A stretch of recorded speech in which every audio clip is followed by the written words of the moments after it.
He is the first African-American cardinal in the history of the Catholic Church and recently played a major role in selecting a new pope. Joining us now, and it is our pleasure to bring in Cardinal Wilton Gregory, former Archbishop of Washington, D.C., who also previously served as the Archbishop of Atlanta from 2005 to 2019. Your Eminence, thank you so much for joining us today.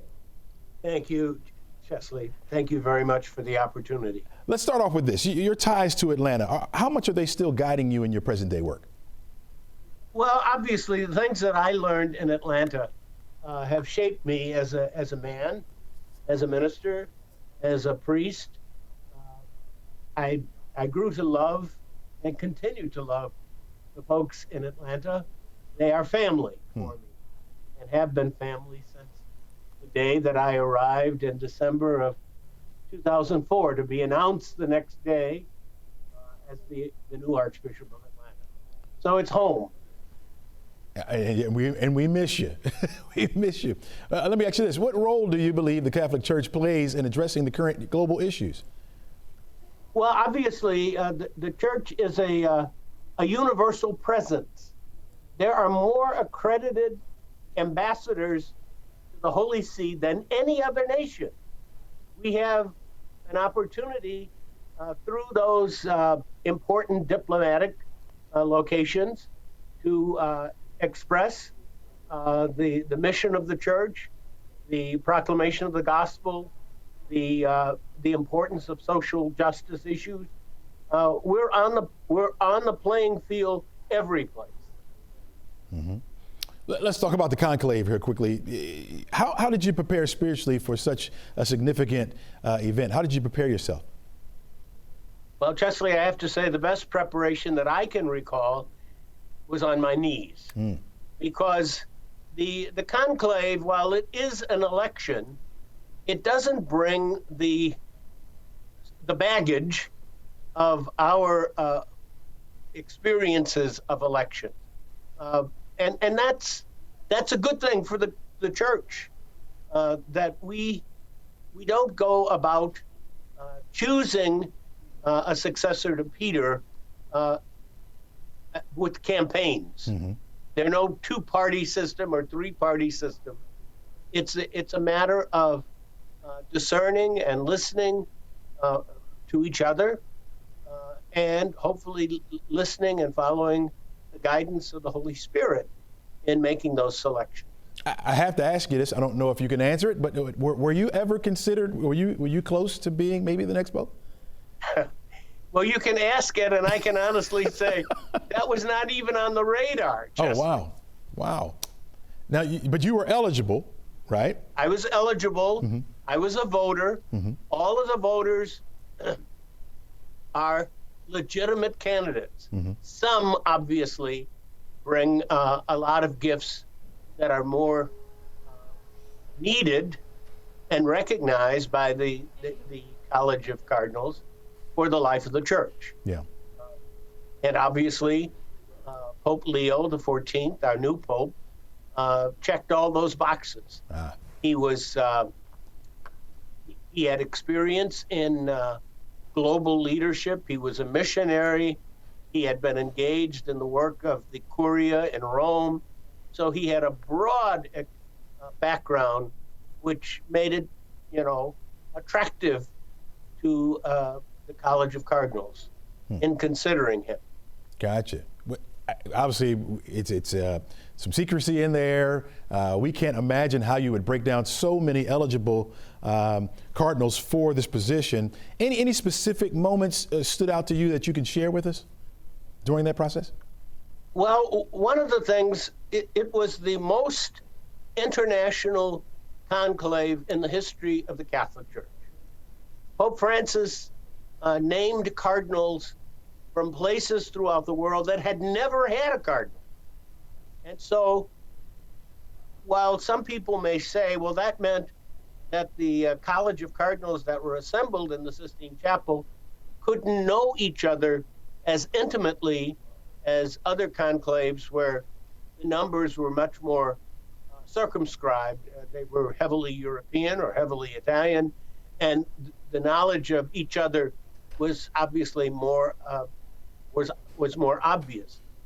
what was a changing moment, I think, having had the experience of one conclave, what a changing moment was, while the individual cardinals may not have had the same kind of personal experience with each other, by sitting down and listening to the various cardinals describing the church in throughout the world, we may not have known them, but we got a chance to know what the church was like in this broad expanse of Catholicism throughout the world. So personal knowledge might not have been as dynamic as in past conclaves, but international and cultural and ethnic knowledge of the church in its diversity was certainly something that was different.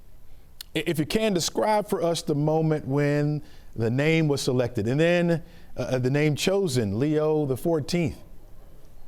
Well, that's a part of public record insofar as there are documents that describe what happens at each stage, and when there is a vote that is conclusive, the dean, the ranking cardinal, asks the candidate, do you accept your canonical election? That's known, that's public. And as soon as the candidate says, I do, he is the Pope.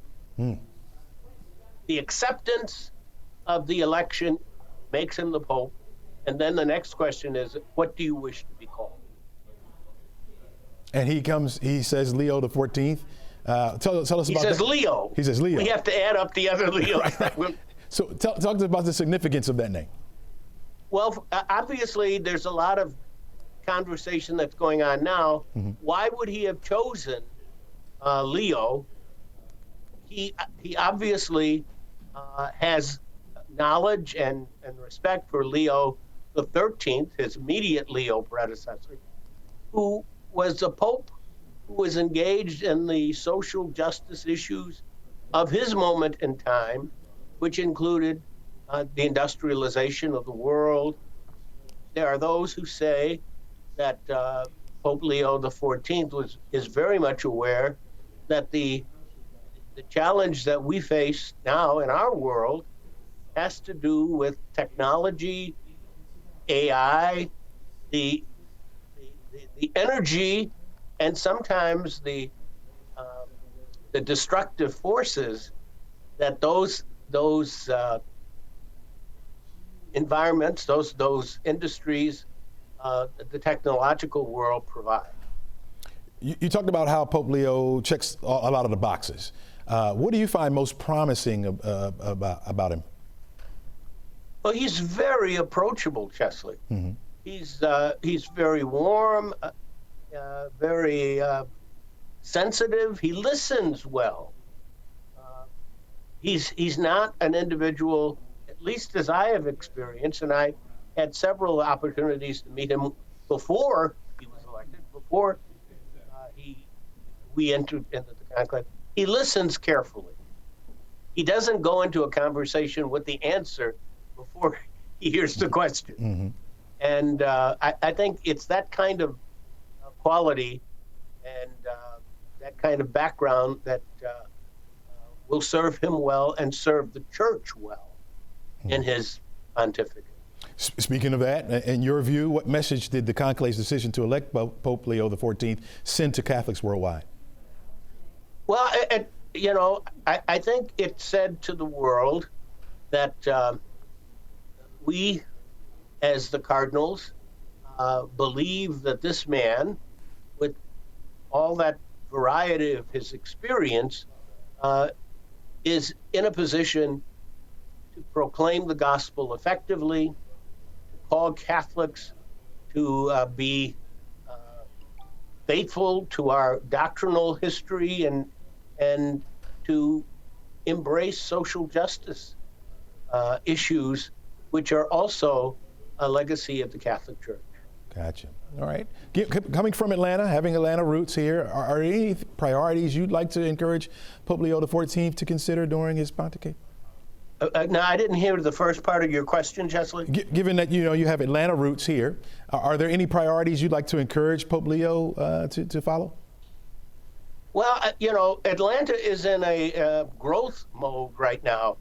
When I arrived as the Archbishop at the end of 2004, the beginning of 2005, the number of Catholics that were listed as residents of the territory of the Archdiocese was about 600,000. When I left, almost 15 years later, that number was 1,200,000. So it practically doubled in 15 years. Wow. All right, so last question for you. Everybody wants to know this. Okay, I don't know if you can answer it or not, but everyone wants to know. The movie Conclave, first of all, did you see it? No. Didn't see it. Okay, all right. Well, my next question would have been, how close? How close? But you didn't see it, so it let you off the hook. Thank you.